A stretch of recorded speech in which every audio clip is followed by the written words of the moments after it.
Hi, everybody. You might recognize this lady from a certain reading series. I'm not talking about mine. No, I'm totally talking about mine.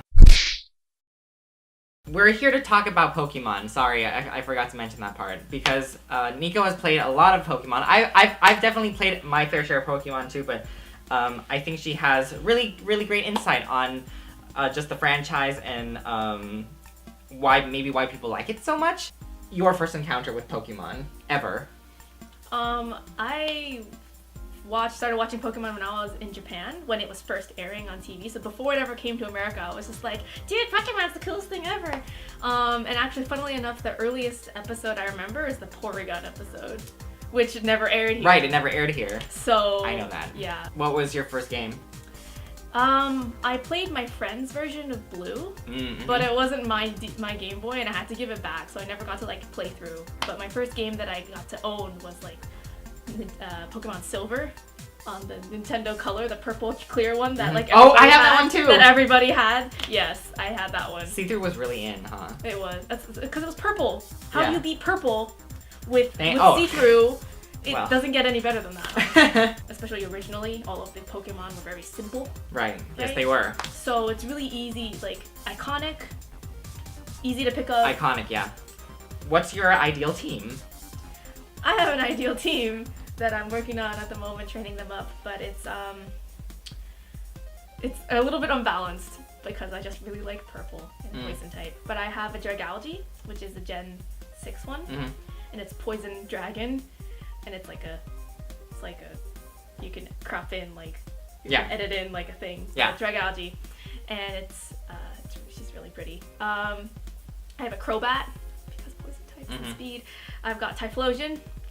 Yes, Typhlosion. And favorite starter, Lucario, because fighting type that's not ugly and is really useful. That's fair. Jolteon. There we go. Who would be your ideal Pikachu type companion? Typically, I think about sort of similar. But I think about if I were in the game, what kind of trainer would I be? And I always think I'm probably an ace trainer because my top three. So I have my ideal team of 6, and then I have my top 3, which is Flygon, Jolteon, and Typhlosion. So probably one of those. Frankly, both of them except Jolteon would be really inconvenient because they're so big. Right. So, but I mean, yeah, those are probably my 3 that I will default back to. Oh, sorry. Why don't you first list off all of the games that you've played, and also all of which anime series you've watched. Okay. I'm gonna get this out because otherwise I'll forget. Okay. I have my little makeup purse that actually has stuff in it. So, in order, I guess, we go Blue, which is not my copy, but I played Blue. And then I had my own game with Silver, and then I skipped Crystal because I did not know about Crystal at the time. And then I went to Sapphire, which I still have. Sapphire, and I also had Game Boy Color Pokemon Pinball. Okay. And I still have that too. And then I have Pokemon Pinball too. Yeah. And then I have Pokemon Pinball from the 3rd gen, so Ruby Sapphire Pokemon Pinball. Okay. And then and did you have the did you have the Pokemon trading card game too? Yes, I did. Okay. Yeah. Although I didn't know how to play the game. No, me too. I would stuck. just collect them. Okay. And I currently have a set of Pokemon cards that I just have because I like them. I have Heart Gold, Soul Silver. I skipped over Diamond Pearl. There was a period of my life when I was not really in tune to the Pokemon sphere. So I skipped over Gen 5, Gen 4, sorry, of Diamond Pearl. But then I went to Heart Gold, Soul Silver, which is Heart Gold. And then I have White when it came out. I got that for my birthday. And then I bought myself White 2 as a finals gift. I finished finals, so White 2. And then I have X, Pokemon X. So that's 12. Oh my god, I feel really lame now. No, that's really good. I'm impressed. I mean, okay, honestly, I feel like you deserve to be called a gamer. The only game I know how to play properly is Pokemon. That's okay. Maybe I should turn that off. You showed us the all the games that you have now. Which of the animes have you watched? I watched like the regular like televised Pokemon anime from like first airing, I guess, to like earlier in the Hoenn period. The Hoenn period. And that was kind of around the time, like around that time was when like I dropped out of Pokemon for a little while. And then I watched a little bit of Best Wishes, which is like Gen 5, which is like Black White. But I like got too affronted because the thing about Black White versus like, or the Best Wishes anime versus like every other anime, like every other season of the Pokemon anime, is that it was intended to sort of reset everything. Right, yes to it was. make it easier for kids to get. Yeah. So like Ash doesn't know shit. Like he does not understand, and he's like, how do you catch a Pokemon? Like, how do I use Pokemon effectively? And I'm just like, you've been traveling for I don't even know how many years now, and you don't know how to catch a Pokemon. And I could not handle like the banality of like redoing everything. So I like couldn't get through it. Also like Pikachu loses in like episode 2 against like a level 5 Snivy, and I'm just like, I am not down with this. I cannot handle this. This is breaking my heart. But then I started watching the new one. I don't even know what it's called anymore, but like the new Pokemon, the XY. Okay.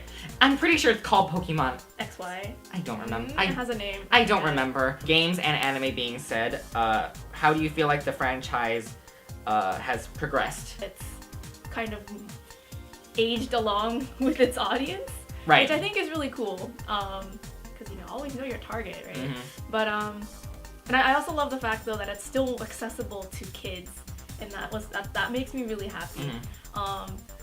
Because it includes like little like subtle things that more older audiences can sort of like enjoy, but also keeps in the whole sort of like aspect of like all the same aspects that every Pokemon game has had, right, essentially. And but yeah, as far as like how the franchise is pushing itself, you're gonna ask me a question about the fandom, or no? You can go ahead and talk about fandom if you want. But like, as far as like where the franchise is going, I like, especially with the recent release of XY, I think I was very impressed with how global they're pushing it, because they did a global release. Instead of like Japan first and then everywhere else. Right. And I'm just like, that is a testament to just how like global that they're trying to make this. Right. And they're just like, pulling out all the stops, man. Right. I mean, like it's good because like it definitely makes fans feel respected, right? Overseas fans feel respected. Definitely, yeah. And the fact that they've made like a feature of like Wonder Trade in the game such a prevalent feature. It's so easy now to like trade with people in like Argentina or anywhere you want in the world, and it's so easy to communicate with people or battle with people. Talking more about the franchise, is there anything that you don't like about Pokemon? Is there any criticisms that you have about it? There was like a certain subset of people that are like really intense, and like to each their own, and everybody can play the game, however they wish. But I always think that it gets like really sad when you take from where Pokemon used to be, and just especially the way that the game is presented, where it's all about like friendship and going on journeys with the Pokemon, like your team that you care about. And then there are people who sell Pokemon, like when shinies become such a like they don't increase your team in any way. They're just bragging rights. Yeah.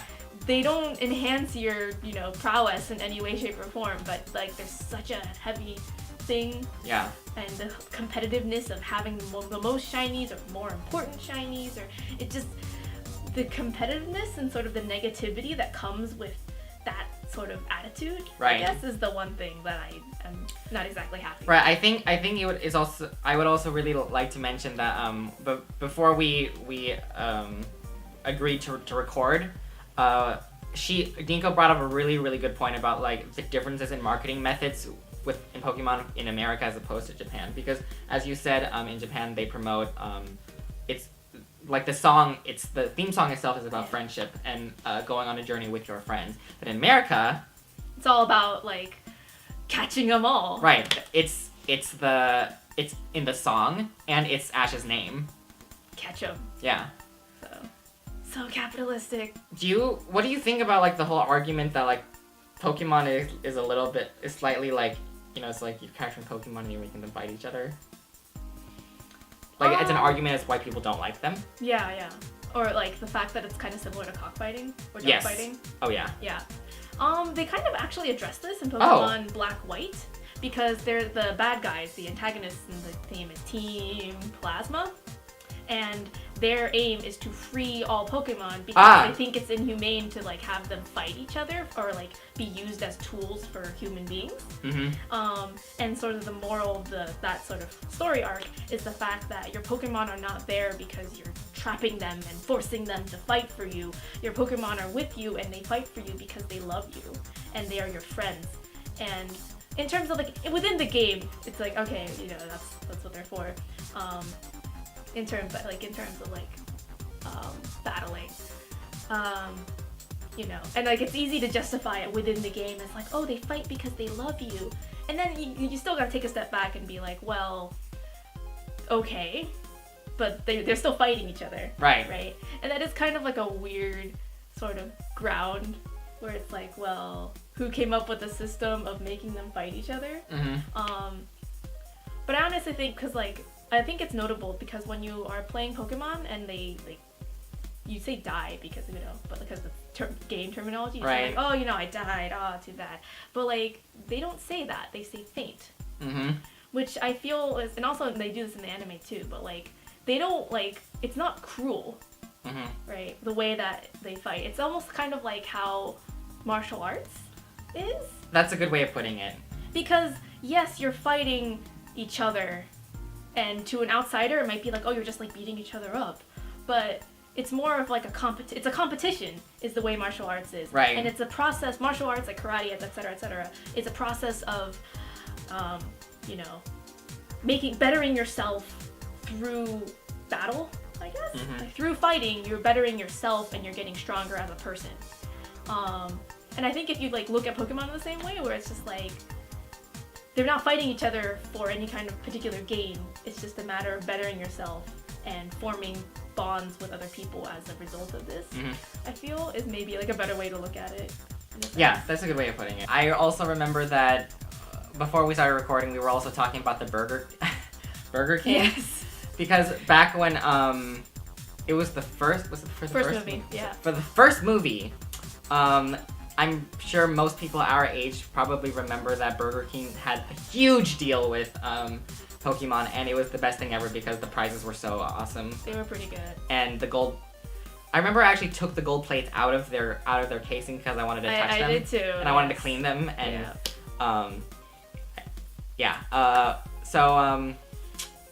anyways, thank you so much for watching. Thank you so much for being here, Nicco. No problem. Thanks for having me on your channel. Yeah, I love Pokemon. I love Pokemon. And Pokemon is my life. It is her life. It's a beautiful thing. Please let us know what you think. Let us know what kind of paraphernalia you have, especially if you got them from the Burger King. I know I still have mine. Yeah, we'll see you next time. Cool. Bye, guys.